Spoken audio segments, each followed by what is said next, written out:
दोस्तों, स्वयं पर नियंत्रण करो और सफल हो जाओ। तो आज हम बात करेंगे मिडिवल इंडिया के अंतर्गत इल्बरी वंश के शासन के बारे में।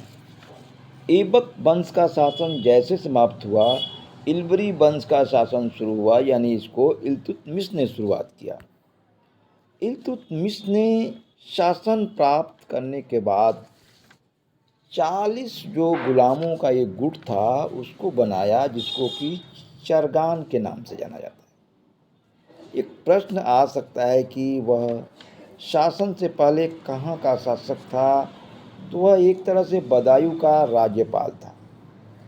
क्यों चुना गया ऐबक के दामाद को, जबकि ऐबक के पुत्र को नहीं? ऐबक का जो पुत्र था उसको लेकर के बहुत सारी संदेह थी उस समय के जो और गुलाम थे, इसलिए आराम शाह की जगह इल्तुतमिश जो कि दामाद था उसको चुना गया।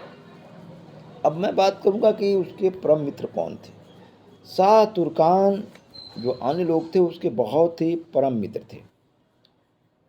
अक्सर आप देखते हैं कई बार पूरा नाम पूछा जाता है, तो पूरा नाम आप जान लीजिए, शमसुद्दीन इल्तुतमिश। इसका पूरा नाम क्या है? शमसुद्दीन इल्तुतमिश। यह किस राजवंश से बिलोंग करता था? तो ममलूक सल्तनत से यह बिलोंग करता था। इसके दो प्रमुख प्रतिद्वंदी कौन थे? इसके दो जो सबसे बड़े प्रतिद्वंदी थे, एक था ताजुद्दीन एल्दौज और दूसरा था नसीरुद्दीन कुबाचा। तो आप जान लीजिए कि ताजुद्दीन एल्दौज को तराइन के युद्ध में इल्तुतमिश ने पराजित किया और सिंध में डूबकर मर गया। इसके बाद कुबाचा के ऊपर आक्रमण करने का प्रयास किया, वह भी डर करके भाग गया। इस तरह से बहुत बड़े हिस्से पर इल्तुतमिश का अधिकार हो गया। अब बात करते हैं मंगोल आक्रमण के ऊपर। देखो, मंगोल आक्रमणकारी बड़े भयंकर आक्रमणकारी थे। उस समय मंगोल का जो नेता था वह चंगेज खा था। चंगेज खा की बेटी बहुत सुंदर थी, उसके साथ जलालुद्दीन मुकबरनी का बहुत बड़ा प्रेम प्रसंग था, समझ लिए। वह भाग करके पंजाब की तरफ आ गया था। जब पंजाब की तरफ आया तो चंगेज खान ने अपना एक दूत इल्तुतमिश के दरबार में भेजा और कहा कि उसकी सहायता न की जाए। और इल्तुतमिश भी बहुत समझदार था, उसने भी ऐसा ही किया। किसी भी तरह की सहायता न करके एक बहुत बड़े आक्रमण से दिल्ली को बचा लिया। वह बगदाद के खलीफा का नुमाइंदा था, इसलिए बगदाद के खलीफा ने इसे सुल्तान आजम की उपाधि दी। सुल्तान आजम का मतलब होता है महान शासक का प्रमाण पत्र देना। जब इल्तुतमिश को इस तरह का प्रमाण पत्र मिल गया, उसने खुद एक बहुत बड़ी उपाधि धारण की। उस उपाधि का नाम था नासिर अमीर उल मोमनीज। और इस उपाधि के बाद अपने आप को बड़ा ही गर्वान्वित महसूस किया। इल्तुतमिश पहला तुर्क शासक था। कौन सा शासक था? पहला तुर्क शासक था जिसने शुद्ध अरबी के सिक्के जारी किए। किसके सिक्के जारी किए थे? अरबी के सिक्के जारी किए थे। उसने चांदी के और तांबे के दो सिक्के जारी किए।